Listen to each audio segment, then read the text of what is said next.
You know, when we talk about the rags to riches stories in football, we have a long list of stories to pick up from, and most of them have the same hardships in life, especially at the beginning. A hard childhood in Brazil, running away from civil wars in Africa, or starting a new life far away from home. Many of these footballers make a decent career and change their own lives and the lives of their families for good, but rarely you come across someone with a larger impact than George Weah. Both on and off the pitch. Being one of Africa's all-time greatest players, he rose to the pinnacle of football with AC Milan, becoming the first and only African player to win the Ballon d'Or. But that wasn't all. For many, winning a Ballon d'Or award can be the pinnacle of your professional life. But George Weah wasn't just any man.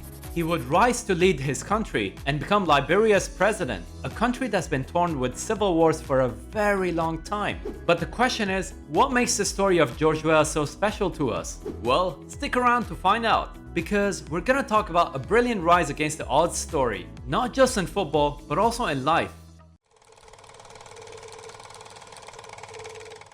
Let's go back to his childhood. Being born in poverty and a broken home, you'd be forgiven to think that George wouldn't have a fair shot at life. At the age of 15, he started playing football at youth level before making the jump to senior football, becoming a star in Mighty Ballon and Invincible 11 and winning the Liberian Premier League with both of them.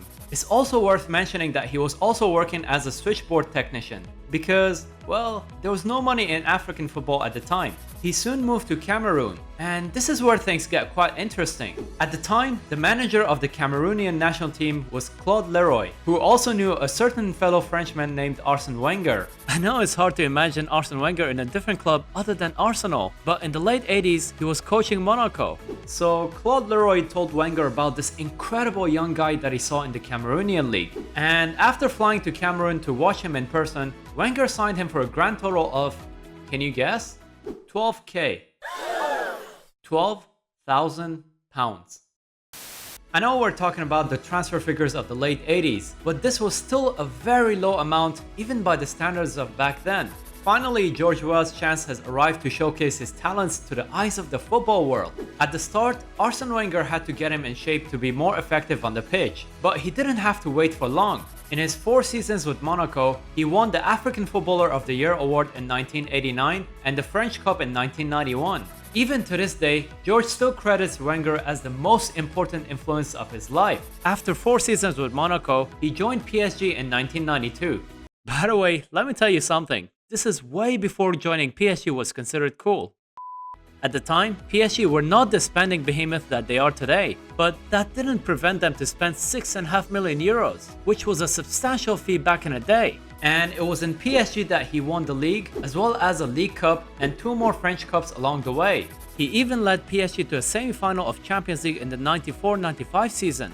Remember, this wasn't the PSG of today. And if you think it's been a good career so far, well, think again, because our boy was just getting started. In summer 1995, he joined Milan, and this was a mouth-watering move for many football fans, with him being paired up with Roberto Baggio up front and the legendary backline of Maldini and Baresi and Marcel Desailly in the middle. Honestly, that's not a bad team to have. He won the Serie A title in his first season with Milan, but not only that, he even won the Ballon d'Or award in his first season with Milan. To this day, he's the first and only African player to win the Ballon d'Or award, and by the time of making this video, no African player has won it ever since. I'm just gonna pause here and say, remember where he came from. He would go on to win 1 more league title with Milan in 1999 in his 4.5 seasons with Milan. During his time in Milan, he was considered to be one of the club's biggest stars, successfully filling the void left by the retirement of Marco van Basten. One of his most memorable goals is a solo goal that he scored against Verona, where he ran with the ball from Milan's penalty box all the way to the Verona penalty box, dribbling past multiple players on the way.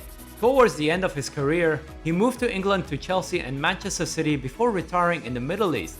By the way, I just noticed that he played for all the 3 of the quote-unquote money clubs before their takeovers. But let me tell you one thing, as impressive as his club career was, it's also his international career that sets him apart from many footballers of his time. Despite all his success, he never forgot his home country, which by then was thrown in a civil war that would claim about 250,000 lives. In a country that was besieged by years of civil war, he was a small shining light for his fellow Liberians to look up to. His influence on the national team cannot be overstated enough. Alongside coaching at the peak of the civil war, he single-handedly financed the team, supplying equipment, and paid for travel requirements to fulfill matches out of his own pocket. Of the 25 players in the squad, 10 of them landed contracts in Europe thanks to Weah's recommendations, with him personally paying for their flights to Europe for trials. But with all his success in his career, we still haven't talked about the biggest accomplishment in his life, which is quite hard, with all the achievements he's had as a football player and the whole Africa looking up to him. But before we talk about the story of George Weah, I want to say if you like this kind of content, I do these kind of videos on my own channel as well. Feel free to check out my channel in the pinned comment below. Hey, who knows, maybe you'll like it. Thank you for your love and support. So, as a player, he did all he could to help his country, Liberia. And when he retired in 2003, he still had the same desire to make a difference for his country. He could just lay down on the beach and enjoy a calm retirement. But he returned to Liberia to make a difference on a different platform. He scored a ton of goals in his career, but there was one last goal that he wanted to score, and it wasn't within the football pitch. So, in 2005, at the age of 39, he ran for president of Liberia but lost to the eventual winner. Despite the defeat, Weah continued to promote humanitarian projects in Liberia. One of the weaker points used against him in the presidential campaign was his lack of education. So in 2007, he finished his high school, and 4 years later, he graduated with a university business degree in Florida. And after being elected as a senator, he decided to run for another presidential election, and this time he actually won. This wasn't the first time George Weah had a packed-out football stadium, but perhaps it was the most significant one. This was a quiet rags to riches story, a boy kicking a ball in the poor suburbs of Liberia to becoming a global football superstar, and at the same time, the only source of hope for his war-torn country to becoming his country's president. All I can say is that it's been one hell of a ride for our boy George Weah. It's very easy to dismiss his career by the current generation, as his scoring record isn't as prolific as, let's say, Messi or Ronaldo. But he was a model prototype of a modern striker that we would see the kind of in our generation. Personally, I think the story of George Weah deserves far more recognition, not just in the footballing bubble, but in the wider social community as well. I'm Football Drawn, and I'll be making similar content for Sempre Milan. I also do this kind of content on my own channel as well. If you like this one, feel free to visit my channel in the description. Thanks for watching, and Forza Milan!